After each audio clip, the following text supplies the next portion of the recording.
Good morning, students. Since last few classes we discussing about the plant histology. ಆ plant ಹಿಸ್ಟಾಲಜಿಯಲ್ಲಿ ಇದುವರೆಗೂ ನಿಮಗೆ ಪ್ಲ್ಯಾಂಟ್ಸಲ್ಲಿರ್ತಕ್ಕಂಥ different types ಟಿಶ್ಯೂಸ್ಗಳ ಬಗ್ಗೆ meristematic tissue, ಪೇರೆಂಕೈಮ, ಕೊಲೆಂಕೈಮ, ಸ್ಕ್ಲೆರೆಂಕೈಮ, xylem, phloem, ಈ 3 video ಕ್ಲಿಪ್ಸ್ಗಳಲ್ಲಿ ಈ ಎಲ್ಲ 6 ಟೈಪ್ಸ್ ಟಿಶ್ಯೂಸ್ಗಳನ್ನು ನಾನು ಎಕ್ಸ್ಪ್ಲೇನ್ ಮಾಡಿದೆ. ಇವತ್ತು ನೆಕ್ಸ್ಟ್ ಮುಂದಿನ ಭಾಗ ಅಂದರೆ we respire means breathe. We breathe. During breathing we will take air inside our body to the lungs, and also we expel air from the lungs. Are the plants are livings? Yes, plants are also living organisms. They need oxygen? Yes, they also need oxygen. Are they respire? Yes, as other living organisms, plants will also respire. To take air inside to our body, to our lungs, at the end of the nose, there is a pair of openings we have. That pair of openings present at the tip of the nose are called nostrils. They are called the nostrils. Through these openings, nostrils, we will take air inside our body. This process is called inspiration. It is called the inspiration, and we also expel air of the lungs outside to the atmosphere is called expiration. Inspiration and expiration are the 2 phases of the breathing. So, how plants will take air? Through which part of the plant that plant will take the air inside during respiration? Is atmospheric air enters into the body through the roots or through the stems or through the leaves? That is the question. For taking air, that may be atmospheric air or dissolved oxygen of the water, in a plant, in ventral and dorsal surfaces of the leaves, and also that epidermis of young stems, the plant have a minute microscopic openings called stomata. Today we learn about the structure of the stomata. See here, this is a stomata.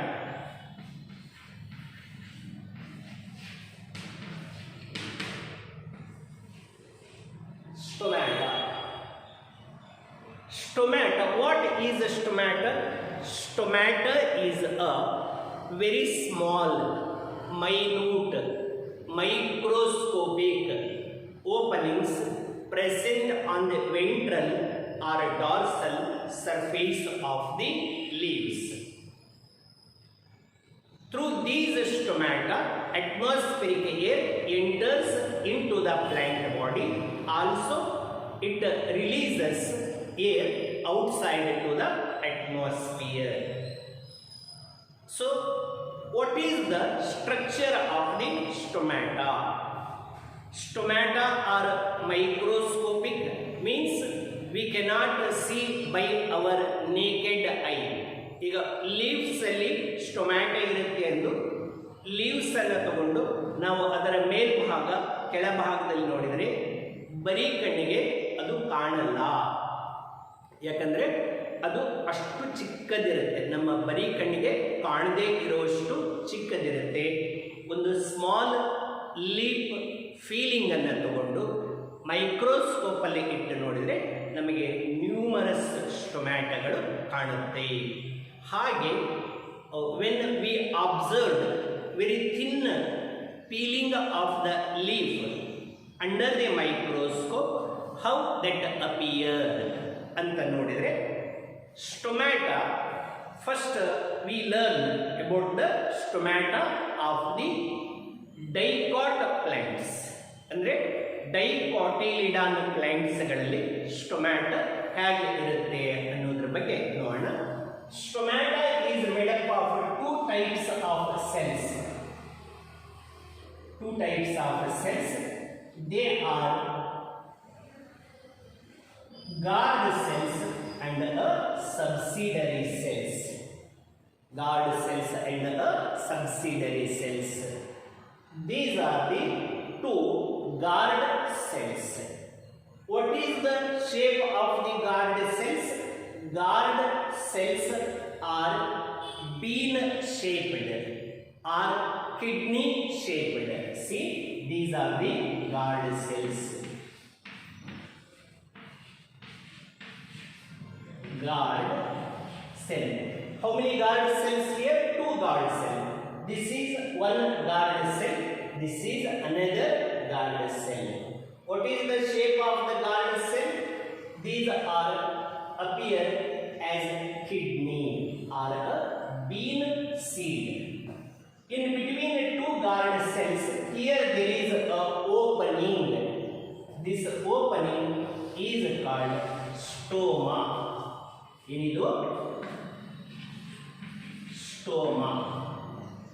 Stoma is the opening. Next, each cell contains a nucleus. See, this is a nucleus.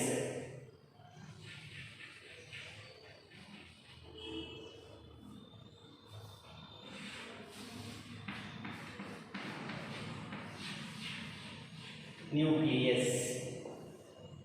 And guard cells also contain large number of chloroplasts. See, these are the chloroplasts. In the cytoplasm, large number of chloroplasts are scattered. See here, these are all the chloroplasts.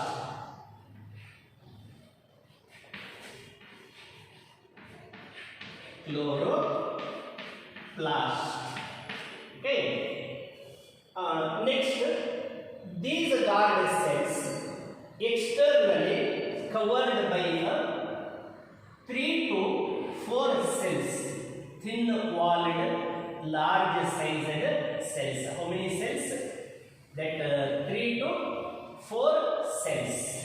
See, these are the thin-walled, large-sized cells. These cells are called subsidiary cells. See here, these cells are called the subsidiary cells. See, 1, 2, 3. 1, 2, 3. These are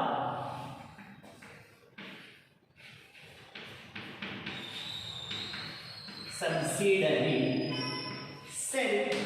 Okay, this is the structure of the stomata of dicotyledonous plant. What is the structure? The stomata, stomatal apparatus. Stomata are small sized, minute, microscopic openings present on the lower or upper epidermis of the stem. They are also noticed on the epidermis of young stem.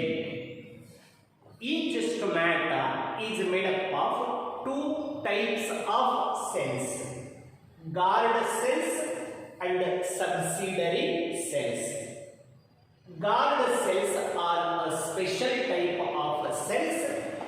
They have a kidney or a bean shape, and each cell contains a prominent functional nucleus.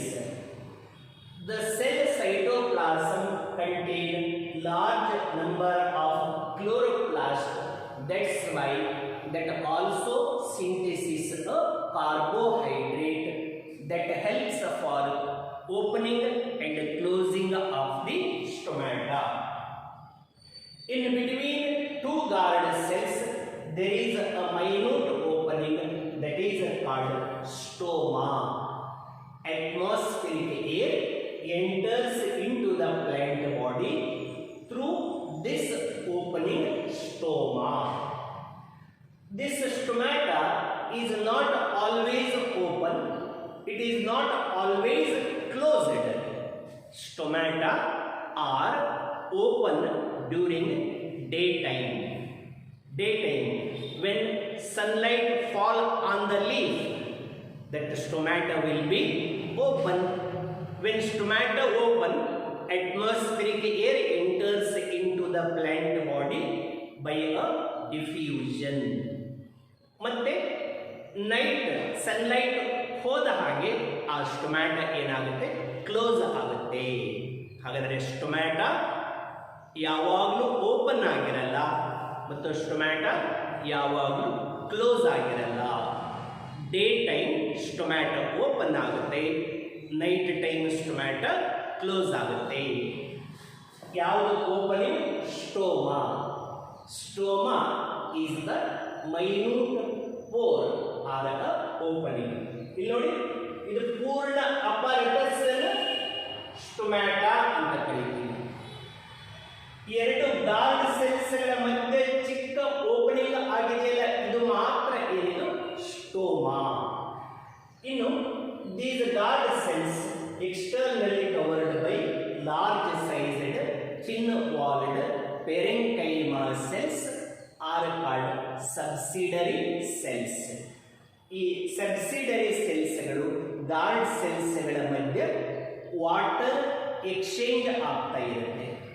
Guard ಸೆಲ್ಸ್ಗಳಿಂದ subsidiary ಸೆಲ್ಸ್ಗೆ, subsidiary ಸೆಲ್ಸ್ಗಳಿಂದ guard ಸೆಲ್ಸ್ಗಳಿಗೆ water exchange ಆಗೋದ್ರಿಂದ ಈ stomata opening ಮತ್ತು closing ಆಗುತ್ತೆ. This is the structure of the stomata of the dicotyledon plant. What is the shape of the guard cell in dicotyledonous stomata? Remember, kidney shaped or bean shaped. ಈಗ ಹಾಗಾದರೆ ಎಲ್ಲ ಪ್ಲಾಂಟ್ಸ್ಗಳಲ್ಲಿ stomata ಇದೇ ರೀತಿ ಇರುತ್ತೇನಾ? ಇಲ್ಲ.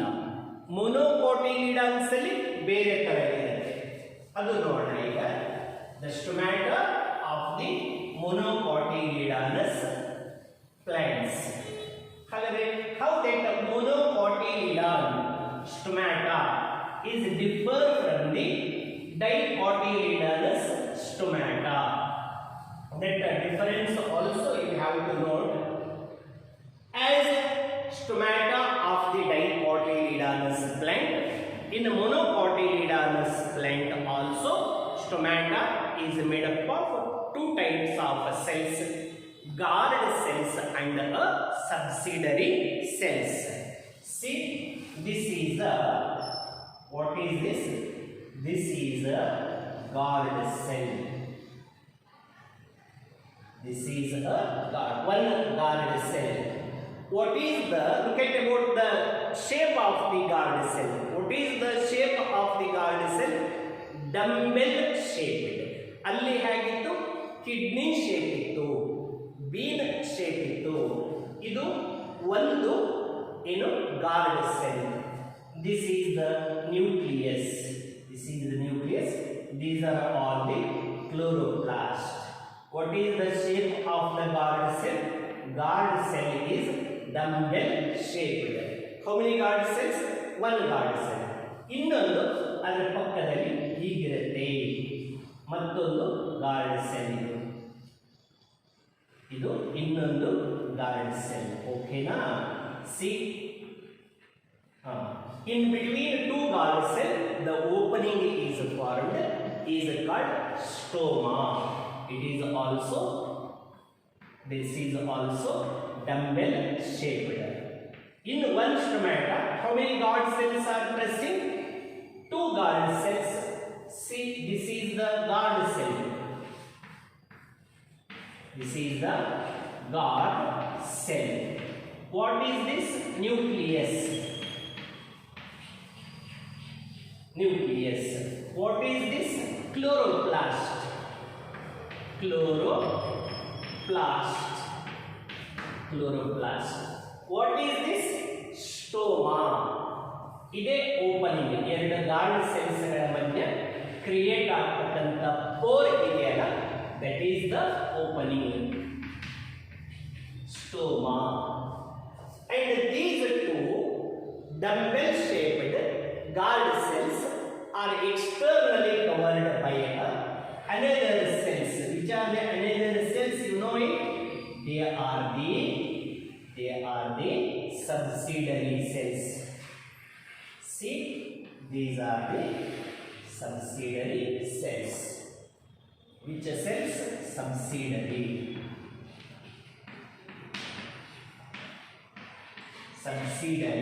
cells.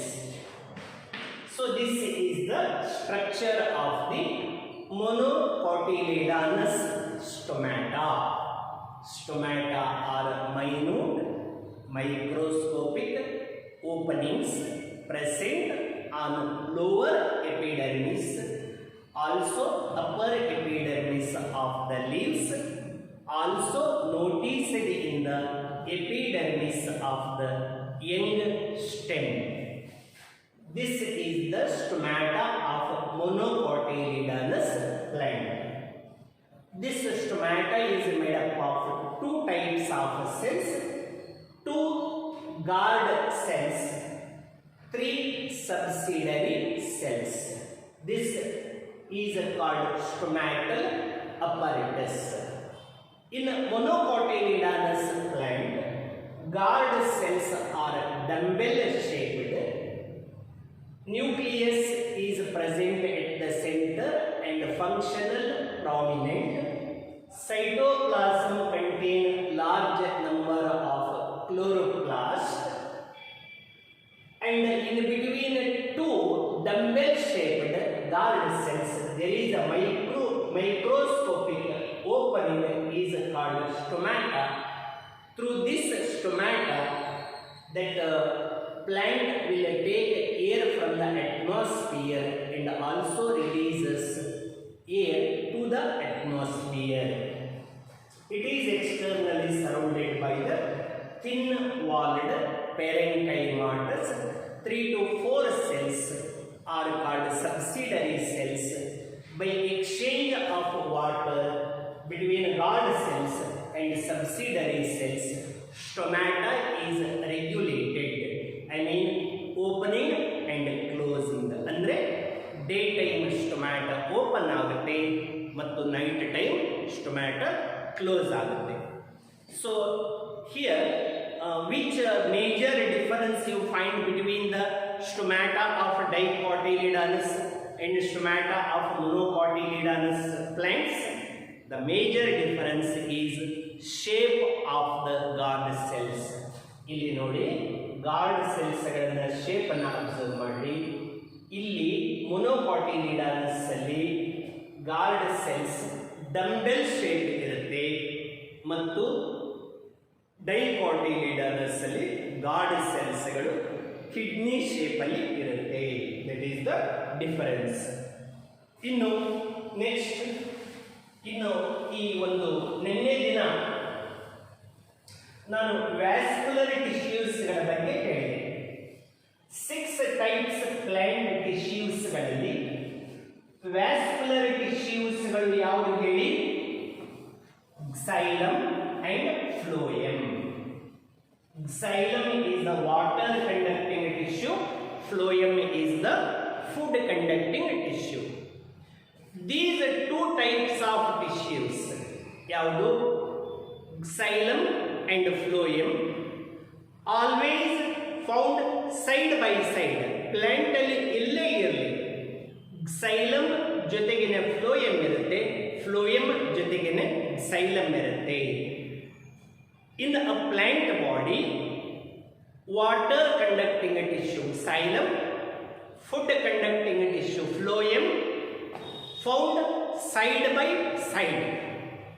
This structural association of this xylem and phloem is called vascular bundle. ಏನಂತ ಕರೀತೀವಿ? vascular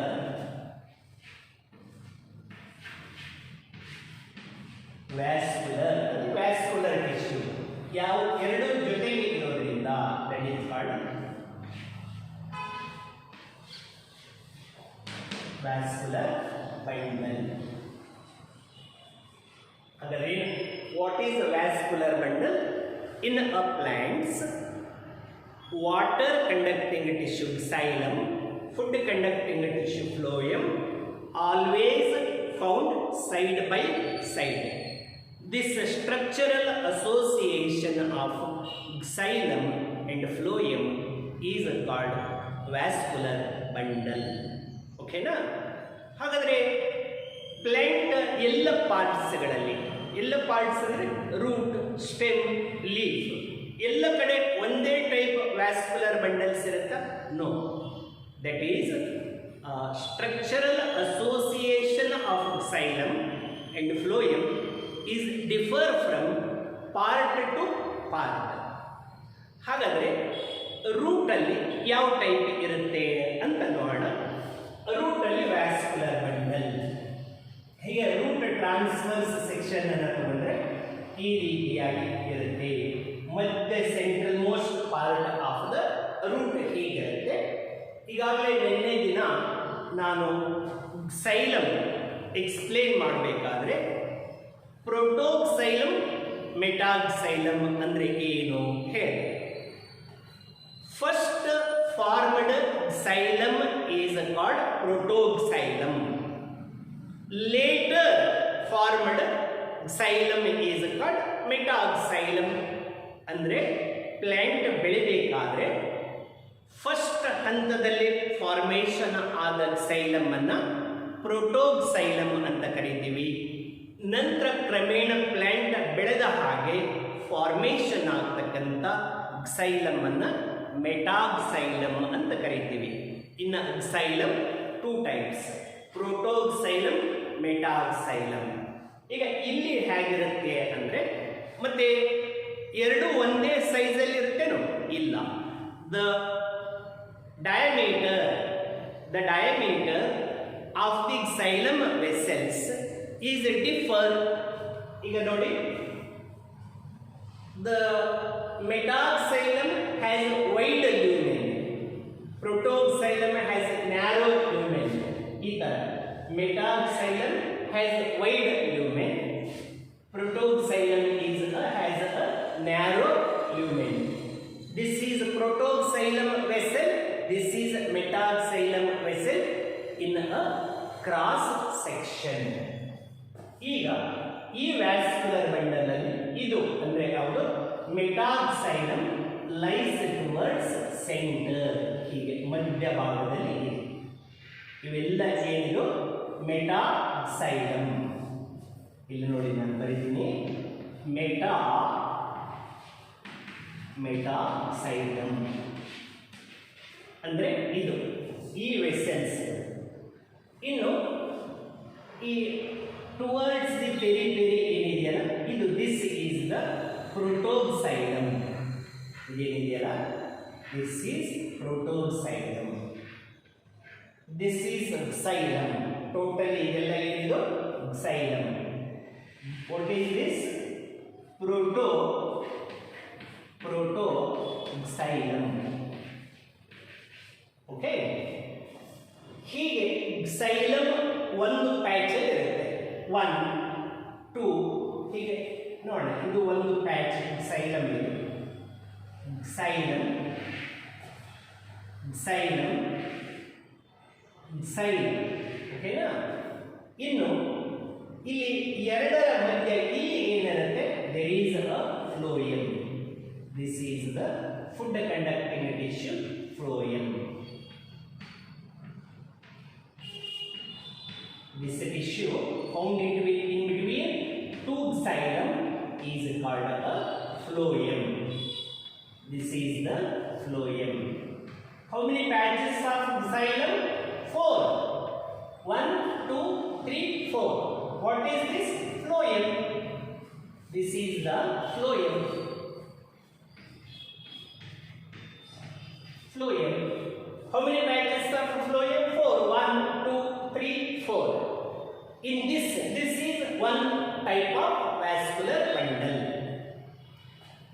In this vascular bundle, food conducting tissue phloem, water conducting tissue xylem, found in different radius. See, alternately phloem, xylem, phloem, xylem, phloem, xylem, phloem. Both phloem and xylem are found alternately in a different radius. Therefore, this type of vascular bundle is called radial. What type of vascular bundle? Radial vascular bundle. It means water conducting tissue xylem, food conducting tissue phloem, found in different radius. ಓಕೆನಾ? ಮತ್ತೆ ಇನ್ನೊಂದು ಏನು observe ಮಾಡ್ತಾರೆ, xylem ಅನ್ನ ನೋಡಿ. xylem ಅಲ್ಲಿ 2 types ಇದೆ. ಈಗ ವೈಡ್ ಲ್ಯೂಮೆನ್ ಇರ್ತಕ್ಕಂಥ xylem ಮೆಟಾಕ್ಸೈಲಮ್, ನ್ಯಾರೋ ಲ್ಯೂಮೆನ್ ಇರ್ತಕ್ಕಂಥ xylem ಪ್ರೋಟೋಕ್ಸೈಲಮ್. ಅವುಗಳ ಪೊಸಿಷನ್ ಅನ್ನು ನೋಡಿ. ಮಧ್ಯಭಾಗಕ್ಕೆ ಮೆಟಾಕ್ಸೈಲಮ್ಸ್ ಇದೆ, ಪೆರಿಫೆರಲ್ ರೀಜನ್ ಕಡೆಗೆ ಪ್ರೋಟೋಕ್ಸೈಲಮ್ ಇದೆ. In a vascular bundle, if metaxylem lies towards the center, protoxylem lies towards peripheral region, that mode of development of xylem is called exarch. ಏನಂತ ಕರೀತೀವಿ ಅದನ್ನ? exarch. ಇದು ಒಂದು ಟೈಪ್ ವ್ಯಾಸ್ಕ್ಯುಲರ್ ಬಂಡಲ್. ಈ ವ್ಯಾಸ್ಕ್ಯುಲರ್ ಬಂಡಲ್ ಹೆಸರೇನು? Radial vascular bundle. Radial vascular bundle. ಓಕೆನಾ? Why it is called radial? Because in this vascular bundle, water conducting tissue xylem, food conducting tissue phloem, found in a different radius alternately. ಒಂದಾದ ನಂತರ ಒಂದು, phloem ನಂತರ xylem, xylem ನಂತರ phloem, phloem ನಂತರ ಪುನಃ xylem ಬರುತ್ತೆ. ಹಾಗಾದ್ರೆ ಇದು ಪ್ಲಾಂಟ್ ಯಾವ ಭಾಗದಲ್ಲಿ ಇರುತ್ತೆ ಅಂದ್ರೆ, this radial type of vascular bundle is a very primitive type of vascular bundle, noticed only in root. ಇಲ್ಲಿರುತ್ತೆ ರೂಟ್ಸ್. ಪ್ಲಾಂಟ್ ಮೊನೊಕಾಟಿಲಿಡಾನ್ ಇರ್ಬೋದು, ಪ್ಲಾಂಟ್ ಡೈಕಾಟಿಲಿಡಾನ್ ಇರ್ಬೋದು.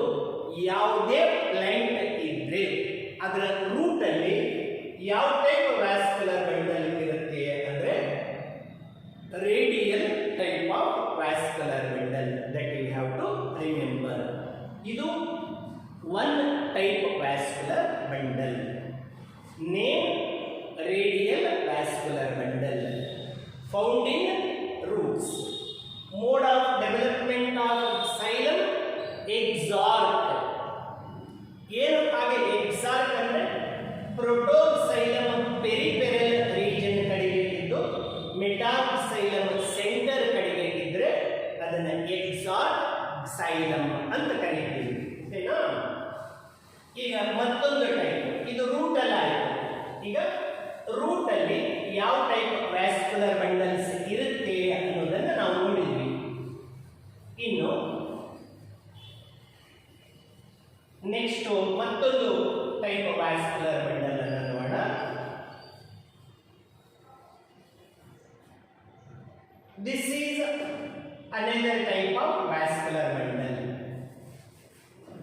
This is another type of vascular bundle. See, ಇದು ಒಂದು vascular bundle. ಓಕೆನಾ? This is a vascular bundle. It is a food conducting tissue phloem. Phloem is the food conducting tissue. Phloem conducts food or nutrients from leaves to all other parts of the plant body. Okay, this is a phloem. What is this? This is a phloem. And this is xylem. What is this? This is the xylem.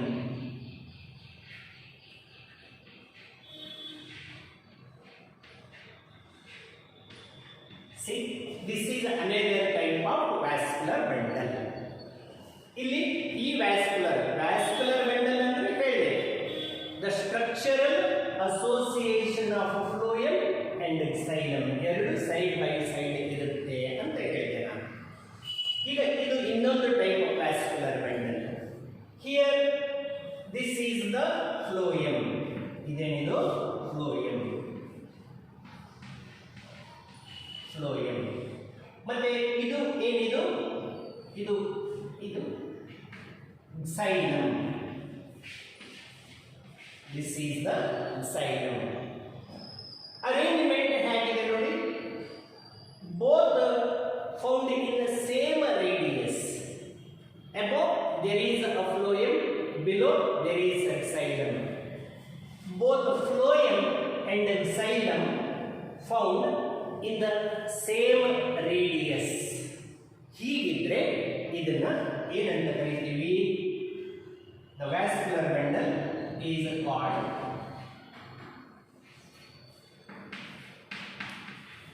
conjoint.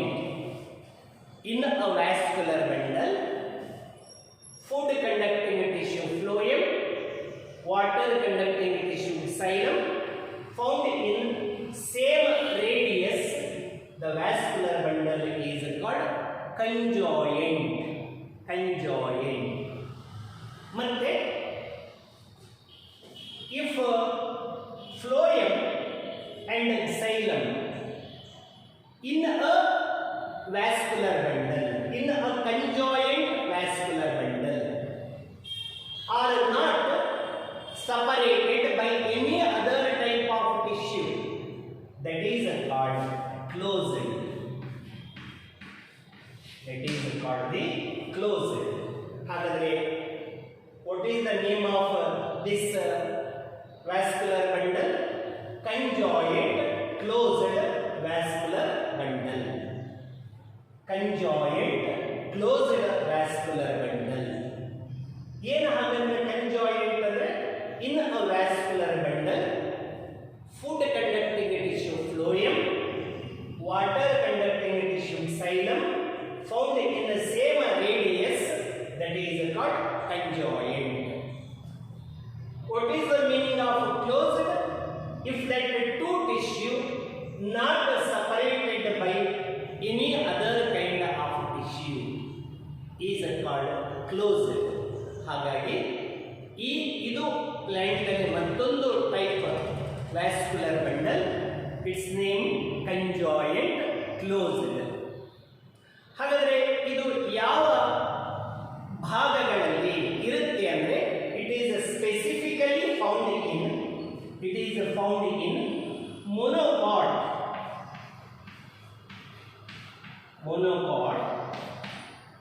stem. ನೋಡಿ, ಈಗ ಮೊದಲು ನಾನು radial vascular bundle ಅಲ್ಲಿ ಹೇಳಿದೆ. ಅದು ಹೇಗಿರುತ್ತೆ? ಎಲ್ಲಿರುತ್ತೆ? Only in roots. Plant monocot ಇರ್ಬೋದು, ಡೈಕಾಟ್ ಇರ್ಬೋದು, ರೂಟ್ ಅಲ್ಲಿ ಇರುತ್ತೆ. ಇದು ಎರಡನೇ ಟೈಪ್ ವ್ಯಾಸ್ಕ್ಯುಲರ್ ಬಂಡಲ್. ನೇಮ್ ಏನು? Conjoint closed. ಓಕೆನಾ? ಅದರಲ್ಲಿ ಇದು ಫ್ಲೋಯಮ್ ಇದೆ, ಇದು xylem ಇದೆ. ಸೊ ಇದನ್ನ ಕಂಜಾಯಿಂಟ್ ಕ್ಲೋಸ್ಡ್ ವ್ಯಾಸ್ಕ್ಯುಲರ್ ಬಂಡಲ್ ಅಂತ ಕರಿತೀವಿ. ಪ್ಲಾಂಟ್ ಯಾವ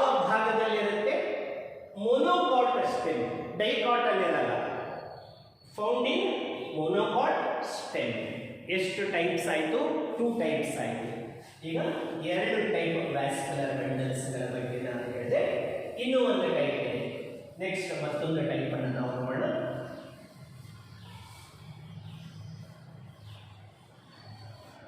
ಇಲ್ಲಿ ಇದು ಇನ್ನೊಂದು type vascular bundle. This is the vascular bundle. ಓಕೆನಾ? ಇದರಲ್ಲಿ ದಿಸ್ ಈಸ್ ಫ್ಲೋಯಮ್. ಏನಿದು? Phloem. Phloem tissue. Phloem is a food conducting tissue. Okay.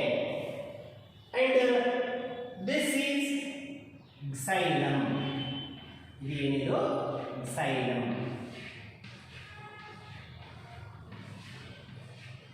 Xylem. This is the phloem. Phloem. And this is the xylem. Xylem. ಇಲ್ಲಿ observe ಮಾಡಬೇಕು. One, there is a, this is the phloem, food conducting tissue, phloem, and this is the xylem. ಎರಡರ ಮಧ್ಯೆ ಇಲ್ಲಿ space ಇದೆಯಲ್ಲ, here in between 2 types of tissue, there is a non-vascular tissue, cambium. ಇದು ಏನಿದು? cambium. ಇಲ್ಲಿ ಇನ್ನೊಂದು type tissue ಇದೆ ನೋಡಿ. ಎಲ್ಲಿದೆ? between xylem and phloem. There is another non-vascular, ಏನು ಕಂಡಕ್ಷನ್ ಮಾಡದೇ ಇರತಕ್ಕಂಥ ಮತ್ತೊಂದು ಟಿಶ್ಯೂ ಇದೆ. This is cambium. What is this? Cambium.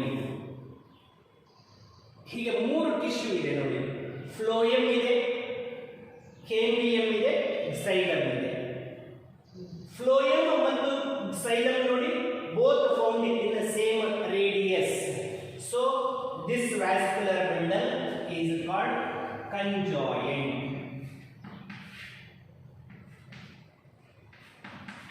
Conjoint. What do you mean by conjoint? In a vascular bundle, both phloem and xylem found in a same radius, that is called conjoint.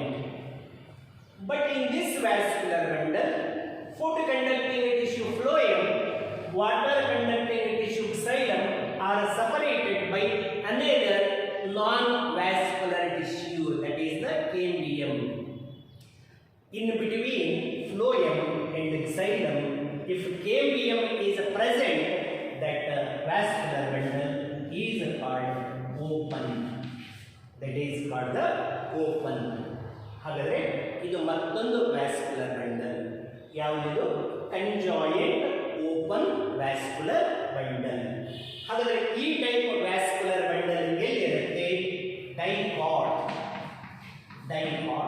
Stem.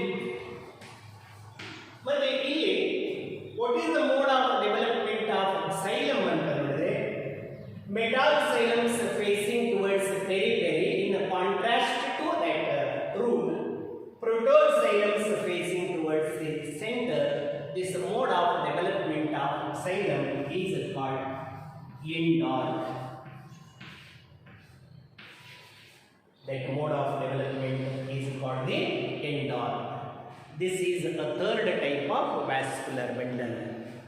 ಇಲ್ಲಿ ಇದುವರೆಗೂ ನಾನು vascular ಬಂಡಲ್ಸ್ಗಳ ಅಂದರೆ ಏನು ಮತ್ತು 3 types vascular ಬಂಡಲ್ಸ್ಗಳ ಬಗ್ಗೆ ನಾನು explain ಮಾಡಿದೆ. ಒಂದು ರೇಡಿಯಲ್ ವ್ಯಾಸ್ಕ್ಯುಲರ್ ಬಂಡಲ್.